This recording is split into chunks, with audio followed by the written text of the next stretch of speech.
Hi everyone, welcome to the another video with RP Training. So let's start the video. So আজকের দেখো স্টকটা রয়েছে এখানে লরাস লাভ, এটা একটা ফার্মা স্টক।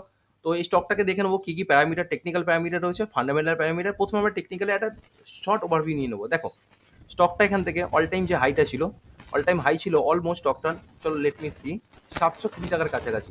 তো এই লেভেল থেকে স্টকটা অলরেডি এখানে এরকম লোয়ার লো ফর্মেশন করতে করতে এখানে সাপোর্ট ক্রিয়েট করেছে। কোন জায়গায় সাপোর্ট করেছে? 440 টাকার কাছাকাছি, 40 থেকে 50 টাকা এরিয়াতে মাল্টিপল সাপোর্ট নিয়েছে। এই সাপোর্টটাকে ব্রেক করে স্টক নিচে এসছে, নিচে এসে আবার সেম জায়গাতে রেজিস্ট্যান্স ফেস করছে, মানে যে জায়গাটা থেকে সাপোর্ট নিয়েছিল মাল্টিপল টাইম সেই জায়গাতে এখন গিয়ে টেস্ট করার চেষ্টা করছে। তো যদি স্টকটাকে আমরা ওভারঅল দেখি, দেখো তুমি দেখতে পাচ্ছ এখান থেকে তোমরা যে 61.63% অলরেডি স্টকটা কারেক্ট হয়েছে টপ থেকে, ঠিক আছে? মানে 60% টপ থেকে স্টকটা নিচে পড়েছিল। তো এখানে কারেক্ট তো স্টক হয়েছে, প্রাইস ওয়াইজ কারেক্ট হয়েছে, কিন্তু অ্যাকচুয়াল কি টাইম ওয়াইজ কারেকশন হয়েছে সেটা আমরা পরে দেখে নেবো। তো চলো একবার ফান্ডামেন্টাল ভিউটা দেখে নিই, ফান্ডামেন্টাল কি বলছে। প্রথমে লরাস ল্যাব, যদি দেখি লরাস ল্যাবের মার্কেট ক্যাপিটাল দেখো, মার্কেট ক্যাপিটাল 23,200 কোটি টাকার কাছে মার্কেট ক্যাপিটাল রয়েছে। Stock P 64.5। যদি ইন্ডাস্ট্রি পি দেখি, ইন্ডাস্ট্রি পি এখানে হচ্ছে 31.7, মানে ইন্ডাস্ট্রি পির থেকে ডবলের বেশিতে স্টক ট্রেড করছে। আরও সি কোম্পানির 22, আরওই 20, অলমোস্ট আরও সি আর আরওই সেম রয়েছে, যেটা খুব ভালো একটা প্যারামিটার। 20-র ওপরে অ্যাভাব রয়েছে, খুব ভালো একটা প্যারামিটার কোম্পানির জন্য এখানে রয়েছে। তো ডেপ যদি দেখি 1800 কোটি টাকা, আর ডেপ টু ইকুইটি 0.45। এটা একটা একটু কনসার্নের বিষয়, কারণ আমরা দেখি 0.50 নিচে কনসিডার করি, কিন্তু এখানে দেখো যদি দেখি স্টক পি অলরেডি হায়ার সাইডে চলছে ইন্ডাস্ট্রি পির থেকে, কিন্তু ডেপ টু ইকুইটি হিসেবে 0.45। যদি এখানে ডেপ টু ইকুইটি হিসেবে 0.15 থাকতো, অথবা যদি ডেপ 4.50 থাকতো, আর যদি এখানে ইন্ডাস্ট্রি পি কাছাকাছি শো করতো, আর যদি তোমার এখানে সরি, 1 মিনিট, হ্যাঁ, এখানে ডেপ টু ইকুইটি রেশিও যদি কম থাকতো, আর যদি পিটা মেজারমেন্ট হতো মানে ইন্ডাস্ট্রি পির কাছাকাছি হতো, তাহলে আমরা এখানে এন্ট্রি পয়েন্ট দেখতে পারতাম, কিন্তু সেই জায়গাতে আমরা সেটা দেখতে পাচ্ছি না।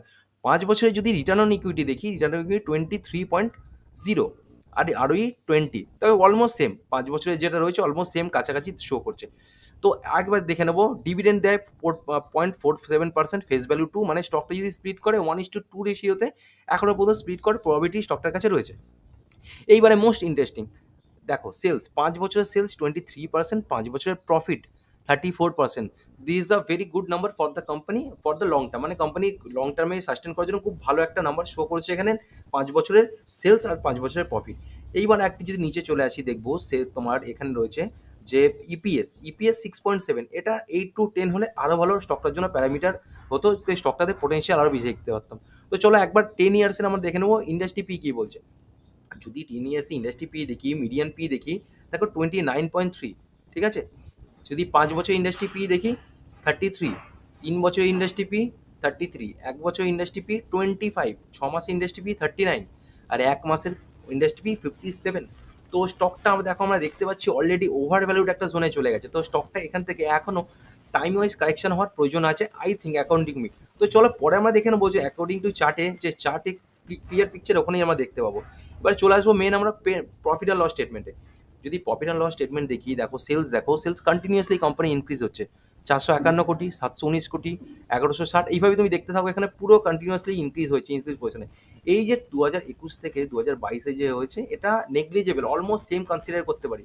এখানে আমরা দেখি 62 crore অলরেডি সেলস ড্রপ হয়েছে, কিন্তু তার জন্য দেখো প্রফিটে অনেকটা বেশি ফার্ক পড়েছে। কিন্তু এই প্রফিটটা কেন ফার্ক পড়েছে? এই সেলসটার জন্য না, অ্যাকচুয়ালি সেলসটার জন্য না। কোম্পানি এখানে কিন্তু এই জায়গাতে যদি তুমি দেখো যে অপারেটিং প্রফিট মার্জিন কোম্পানি কমেছে, কিন্তু কোম্পানিকে ইন্টারেস্ট বেশি পে করতে হচ্ছে। দেখো এই যে 66 থেকে 96, মানে অলরেডি 30 crore কোম্পানিকে ইন্টারেস্ট পে করতে হয়েছে, ঠিক আছে? এখানে কোম্পানির ট্যাক্সও কম পে করেছে, তারপরে হয়েছে কেন এই ইন্টারেস্টটা বেশি পে করতে? কোম্পানি বরিংটাকে কোম্পানি ইনক্রিজ করেছে, ঠিক আছে? বরিং এর স্টেটমেন্টে ব্যালেন্স শিটে গিয়ে দেখে নেবো, ক্লিয়ার পিকচার এখন আরও বোঝা যাবে ওখানে। তো কম্পাউন্ড সেলস যদি দেখি, 10 বছরের কম্পাউন্ড সেলস হচ্ছে 23%, আর প্রফিট গ্রোথ 24, অলমোস্ট সেম, মানে যেরকম percentage wise company sales growth করছে, সেমভাবেই কম্পাউন্ড প্রফিট গ্রোথ করছে কোম্পানি। 5 বছরের সেলস যদি দেখি, যেটা 23%, আর 5 বছরের প্রফিট গ্রোথ 34%। 3 বছরের আরও বেশি 27, আর 3 বছরের প্রফিট আরও।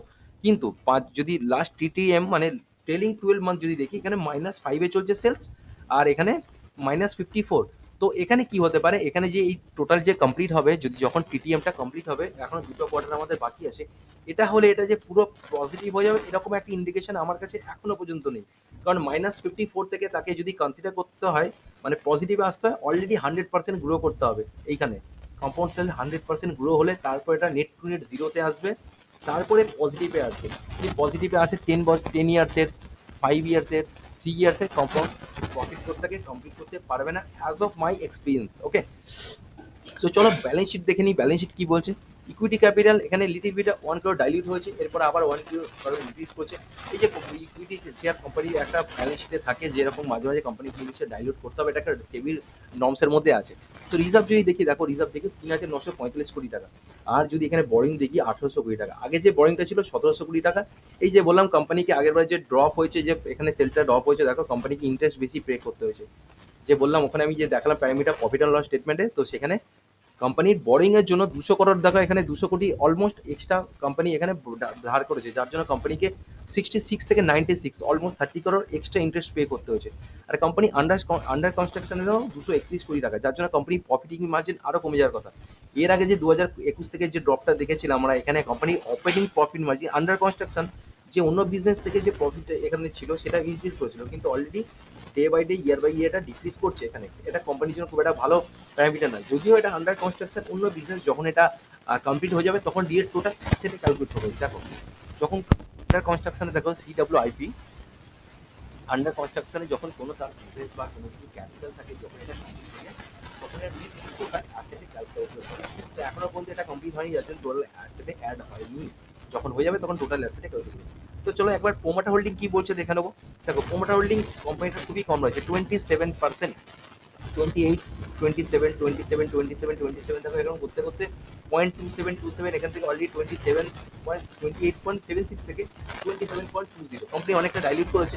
কিন্তু একটা জিনিস দেখো, এফআই হোল্ডিং কিন্তু ইনক্রিজিং পজিশনে রয়েছে, 24% এফআই হোল্ডিং রয়েছে।